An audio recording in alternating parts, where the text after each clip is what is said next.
Hello friends, मैं हैदर अली आपका स्वागत करता हूं आपके अपने चैनल H1 स्टडी में। आज का जो वीडियो है हम लोगों का वो माइक्रोसॉफ्ट ऑफिस के ऊपर डिपेंडेंट है। एक्चुअली जितने भी कॉम्पिटिटिव एग्जाम है लाइक एज वैसन पटवारी, पुलिस कांस्टेबल, आरआरबी, एनटीपीसी या और एनी अदर हाई कोर्ट के जो हैं वगैरह वगैरह, ज़्यादातर जहाँ पर भी कंप्यूटर का सब्जेक्ट आपका दे रखा है सिलेबस के अंदर, वहाँ पर इस टॉपिक से बहुत सारे क्वेश्चंस आते हैं। मैक्सिमम क्वेश्चन आते हैं इस टॉपिक से। और पहले तो क्वेश्चंस अपर लेयर से आ जाया करते थे, लेकिन अब थोड़े डीप क्वेश्चन भी आने लगे हैं। तो अगर आपको उनके आंसर्स याद हैं तो आप डायरेक्ट मार्क्स अचीव कर सकते हैं वहाँ पर कॉम्पिटिटिव एग्जाम के अंदर।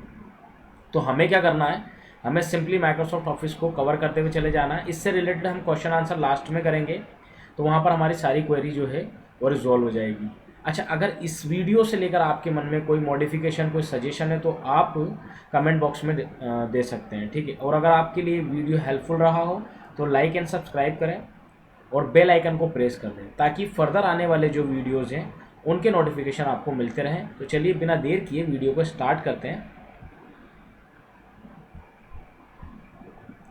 एम एस ऑफिस में हम सबसे पहले इंट्रोडक्शन देखेंगे कि एम एस ऑफिस की डेफिनेशन क्या है। एम एस ऑफिस अगर देखा जाए तो एक एप्लीकेशन सॉफ्टवेयर है जिसे माइक्रोसॉफ्ट कंपनी ने बनाया है, ठीक है। अच्छा, इस सॉफ्टवेयर को बनाया तो गया, लेकिन इसके अंदर कौन कौन सी सर्विसेज हमें अवेलेबल होती है, कौन कौन सी सुविधाएं हमें अवेलेबल है। तो देखा जाए तो एम एस ऑफिस बेसिकली बनाया गया है जितने भी व्यवसाय के सामान्य आपके ऑफिस होते हैं उनके अंदर कौन से क्रियाकलाप या कार्य किए जाते हैं, उनको फुलफिल करने के लिए या उनको सुविधाएं प्रोवाइड कराने के लिए आपको एम एस ऑफिस का सूट प्रोवाइड कराया गया, एक पैकेज प्रोवाइड कराया गया। जैसे कि लेटर लिखते हैं, डेटा एंट्री करते हैं, प्रेजेंटेशन बनाते हैं, एम एस एक्सेल की फाइल बनाते हैं, लेखा जोखा बनाते हैं पूरा। तो उससे रिलेटेड आपको जो भी नीड होती है वो आपको एम एस ऑफिस के अंदर मिल जाती है। नेक्स्ट आगे बढ़ेंगे। अच्छा, बनाने वाली जो कंपनी है वो है आपकी माइक्रोसॉफ्ट। तो थोड़ा सा इसका भी इंट्रोडक्टिव पार्ट देख लेते हैं। कंप्यूटर की बेसिक नॉलेज के लिए ज़रूरी है और थोड़ा भी आपको फैक्ट वगैरह याद हो जाएंगे। अगर कहीं डिबेट में आप बैठे हुए हैं तो आपके पास कुछ अलग से की पॉइंट्स होंगे बताने के लिए। तो मेनली बात ये देख लीजिए कि इस कंपनी की जो स्थापना है वो करने वाले कौन है। Bill Gates. अकेले बिल गेट्स ने नहीं की है, उनके साथ पॉल एलन भी थे, दोनों ने मिलकर की है। बिल गेट्स का पूरा नाम देखा जाए तो विलियम हेनरी गेट्स थर्ड था, और इन दोनों ने मिलकर माइक्रोसॉफ्ट कंपनी की जो शुरुआत है, जो स्थापना है, वो 4 अप्रैल 1975 यानी 1975 को वॉशिंगटन में की। बिल गेट्स को एक उपाधि भी दी गई है इसकी वजह से, क्योंकि उनका बहुत महत्वपूर्ण योगदान है विंडोज़ वगैरह और ये माइक्रोसॉफ्ट ऑफिस में, तो इसलिए इनको एक उपाधि दी गई है ऑनर ऑफ कंप्यूटर। माइक्रोसॉफ्ट द्वारा बनाई गई विंडो एक्सपी का जो बैकग्राउंड वॉलपेपर है वो अब तक सर्वाधिक इंटरनेट पर देखा गया फोटो एवर वॉच्ड। इससे पहले किसी भी फोटो को इतना ज़्यादा नहीं देखा गया और अभी तक नहीं देखा गया, जिसका एक नाम भी, जिसका नाम ब्लिस है। एक और की पॉइंट आपको मिल गया है यहाँ पर याद करने के लिए। नेक्स्ट आगे बढ़ेंगे हम लोग। तो अगर देखा जाए तो ये ब्लिस वॉलपेपर, जिसके नीचे ग्रीनरी और ऊपर क्लाउड वाला जो है आपका स्काई का पोर्शन है, आप चाहें तो सर्च कर सकते हैं इंटरनेट के ऊपर। नेक्स्ट देखेंगे हम एम एस ऑफिस का जो है सबसे पहला जो वर्ड प्रोसेसिंग सॉफ्टवेयर बनाया गया वो वर्ड 1.0 था, जो बेसिकली आपके माइक्रोसॉफ्ट कॉरपोरेशन ने बनाया था, ठीक है। इसमें कोई ग्राफिकल इंटरफेस नहीं था, ओनली वर्ड के ऊपर काम करते थे, कैरेक्टर से काम होता था। लेकिन अगर देखा जाए दुनिया का पहला वर्ड प्रोसेसर सॉफ्टवेयर तो वो आपका वर्ड स्टार है। नेक्स्ट उसके बाद बात करें, माइक्रोसॉफ्ट कॉर्पोरेशन ने इसके आगे बढ़कर 1985 में मैक ओएस के लिए पहला ग्राफिकल वर्जन बनाया, जिसके अंदर आप माउस वगैरह को यूज में ले सकते थे और ग्राफिक्स हुआ करते थे उसमें, ठीक है। अब बात करें इसके आगे तो 1990 में एमएस ऑफिस का पहला ओरिजिनल वर्जन जो है पब्लिक के लिए पब्लिश किया गया वो था माइक्रोसॉफ्ट ऑफिस 1.0। लेकिन इसमें खास बात ये थी कि इसके अंदर 3 ही प्रोग्राम थे, एक तो आपका M S Word, M S Excel और एम एस पावर पॉइंट। अच्छा, आपको एक बात और बता दूं, कॉम्पिटिटिव एग्जाम्स के अंदर कभी कभार क्या, मैक्सिमम टाइम कभी कभी आपसे एम एस ऑफिस के वर्जन्स के बारे में जानकारी ले लेता है, डेट वगैरह पूछ लेता है, वर्जन के बारे में पूछ लेता है। तो यहाँ पर 16-17 करीब आपके वर्जन है, उनमें से मैं आपको कुछ 4-5 रिकमेंड करूँगा जिनको आपको अच्छे से ध्यान रखना है।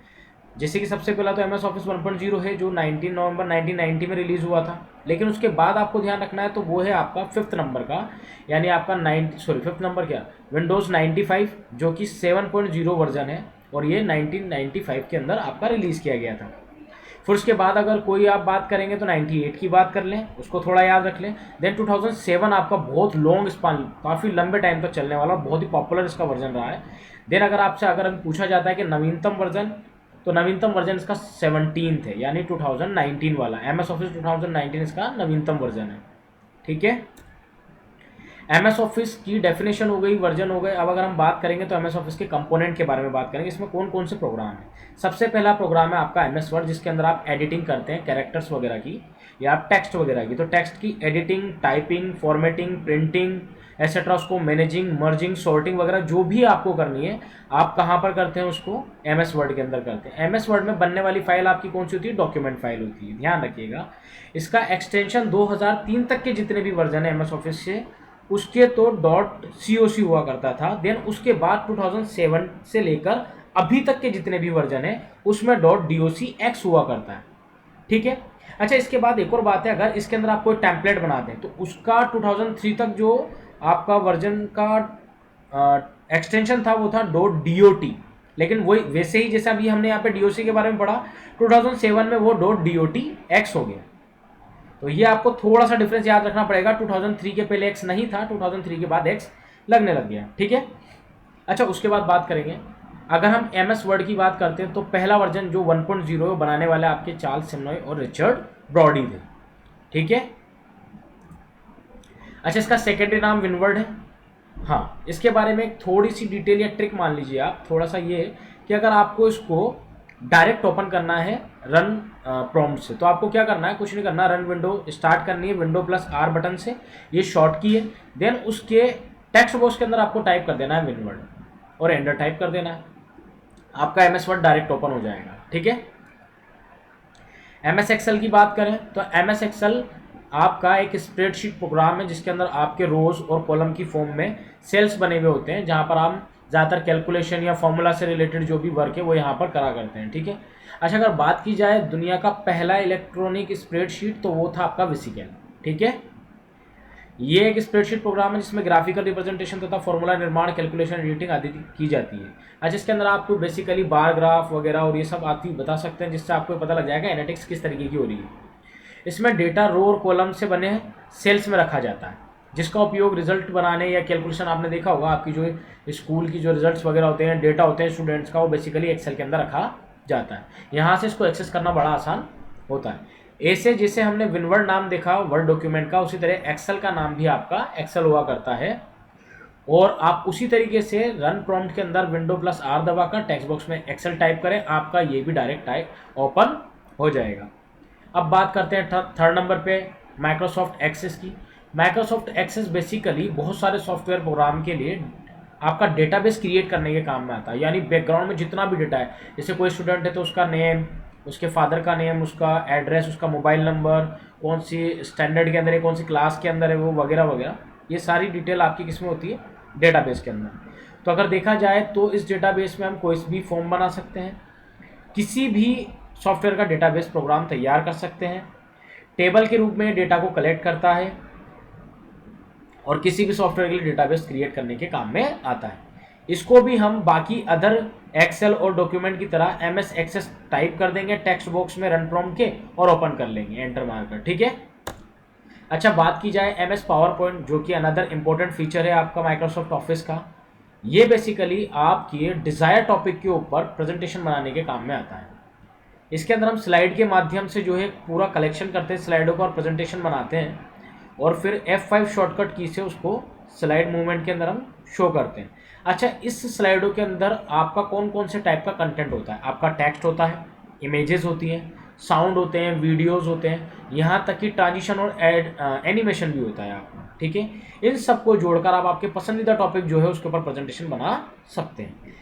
जैसे हम बाकी अदर एप्लीकेशंस को डायरेक्ट रन कर सकते हैं, उसी तरीके से यहाँ पर भी रन प्रॉम्प्ट के अंदर हम पावर पॉइंट की स्पेलिंग आप देख लीजिए, PNT होगी यहाँ पर, यानी उसका शॉर्ट एब्रीविएशन होगा, इसको आप वहाँ पर टाइप करें और आप पावर पॉइंट को डायरेक्ट ओपन कर सकते हैं। इसके अलावा भी आपके एमएस ऑफिस की बहुत सारी एप्लीकेशन है, जिसमें से हम मेन देख लेते हैं। जैसे कि एमएस आउटलुक है, जो कि आपकी ईमेल वगैरह करने के काम में आता है। डायरेक्ट आप इसके डैशबोर्ड के ऊपर ईमेल को एक्सेप्ट भी कर सकते हैं, सेंड भी कर सकते हैं, रिसीव भी कर सकते हैं। इसके अलावा बचे हुए आपके माइक्रोसॉफ्ट वन नोट है, माइक्रोसॉफ्ट पब्लिशर है, माइक्रोसॉफ्ट इन्फो पार्ट डिजाइनर है। ये आपकी इतना डिटेल में नहीं आते, लेकिन फिर भी हम इसके अंदर कुछ समरी पार्ट में हम इसको रीड कर लेंगे, आगे नेक्स्ट वीडियो में कवर कर लेंगे, ठीक है। ये आपका सबसे इम्पॉर्टेंट टॉपिक है अभी तक के वीडियो में, आप इस पर प्लीज़ ध्यान दीजिएगा अच्छे से। मैंने यहाँ पर टेबल के अंदर 4 कॉलम बनाए। आप पहला कॉलम देखिए की आइटम, उसके बाद MS Word, MS Excel, MS PowerPoint. क्या फ़र्क पड़ जाता है इसकी आइटम का? जैसे कि अगर हम बात करें फ़ॉन्ट साइज़ की, तो डिफ़ॉल्ट फ़ॉन्ट साइज़ जो है MS वर्ड की वो 11 PT है। PT यानी पॉइंट है, ये पॉइंट जो है मेजरमेंट यूनिट है। जैसे हम लेंथ वगैरह को सेंटीमीटर, मीटर, किलोमीटर में मेजर करते हैं, वैसे MS ऑफिस के अंदर आप कैरेक्टर की साइज़ को जो है पॉइंट में मेजर करते हैं।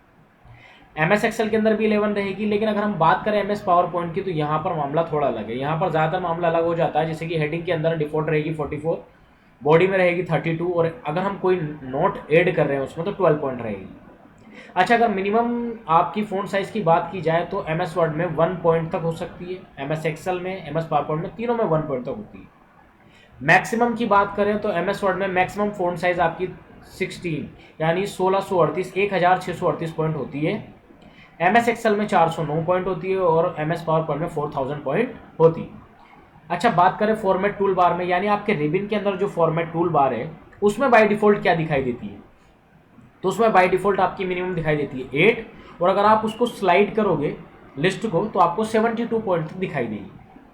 इसी तरीके से इसके अंदर अगर हम बढ़ाना चाहें, जैसे मान लीजिए हमारी अभी कैरेक्टर की जो पॉइंट साइज़ है, फ़ॉन्ट साइज़ है वो 11 है, तो हम उसमें 0.5 का इंक्रीमेंट और कर सकते हैं, यानी उसको 11.5 कर सकते हैं, 12 कर सकते हैं, 12.5 कर सकते हैं। लेकिन अगर हम आपसे बोलें कि 11.3 करके दिखाएं तो वो यहाँ पर पॉसिबल नहीं है। ये ओनली 0.5 के बफर के अंदर ही आपकी इंक्रीज करती है। MS एक्सेल में भी सेम है। चेंजेस आते हैं आपके MS पावर पॉइंट के अंदर। यहाँ पर आपकी मिनिमम जो होती है वो 8 पॉइंट होती है, और मैक्सिमम होती है 96 पॉइंट। लेकिन अगर बात करें इंक्रीमेंट आप कितने बफर का कर सकते हो, तो वो आप कुछ भी कर सकते हो। आप 1.1 भी कर सकते हो, 1.2। मेरे हिसाब से जो एग्जांपल है आपके लिए सफिशिएंट है समझने के लिए कि यहाँ पर कुछ भी हो सकता है। अगर बात की जाए फॉर्मेट टूल बार की, तो फॉर्मेट टूल बार में डिफ़ॉल्ट जो होता है आपका वो 10.5 होता है। 10 को 10.5 माना गया है। उसके बाद एक और बात कर लेते हैं, एक और की आइटम है हमारे पास, जूमिंग चेंज। बेसिकली देखा जाए तो 100% के ऊपर सभी होते हैं, लेकिन अगर मिनिमम जूम किया जा सके या मिनिमम जूम आउट किया जा सके तो हम क्या करेंगे, जूम इन किया जा सकते हो 10% के आसपास होगा। जूम आउट आपका कितना होगा? जैसे अगर आप बढ़ाना चाहते हैं, जूम करना चाहते हैं, तो 500% होगा आपका MS वर्ड में, और बाकी दोनों में 400% होगा। कुछ इंपॉर्टेंट पॉइंट्स है, MS एक्सेल में कॉलम जो होते हैं आपके वो अल्फ़ाबेटिकली ऑर्डर के अंदर होते हैं। ये अब जब हम MS एक्सेल पढ़ेंगे डिटेल में, तो मैं बताऊंगा, वहाँ पर मेंशन कर दूंगा और आपसे पूछूंगा भी सही, ठीक है। तो यहाँ पर अगर हम देखें तो यहाँ पर लेवल जाएगा A से लेकर ZZZ तक, इतने कॉलम यहाँ पर हो सकते हैं। अगर देखा जाए नए वर्जन में, तो आपने अभी तक 16,384 यानी SFD कॉलम तक ही काम में लिया है, लेकिन इनकी संख्या 18,278 तक हो सकती है। अगर अधिकतम रो की बात की जाए आपके MS एक्सेल के अंदर, तो वो आपकी 10,48,576 तक हो सकती है, 10,48,576। और अगर एक सेल में सर्वाधिक कैरेक्टर कितने लिखे जा सकते हैं? अब यहाँ पर बात आती है कि सेल क्या होता है, तो सेल है आपकी कॉलम और रो के इंटरसेक्शन से बना हुआ एक रेक्टेंगल जो आपका शेप बनेगा, वो आपका सेल कहलाएगा। इस सेल के अंदर मैक्सिमम कैरेक्टर आप कितने लिख सकते हैं? 32,767 यानी 32,767 कैरेक्टर आप उसके अंदर लिख सकते हैं, ठीक है। तो अगर ये वीडियो आपके लिए हेल्पफुल रहा हो तो आप लाइक एंड सब्सक्राइब करें, और कोई भी सजेशन हो तो आप कमेंट में बता सकते हैं। नेक्स्ट वीडियो पर आपको कौन से कंटेंट चाहिए वो भी आप मुझे कमेंट बॉक्स में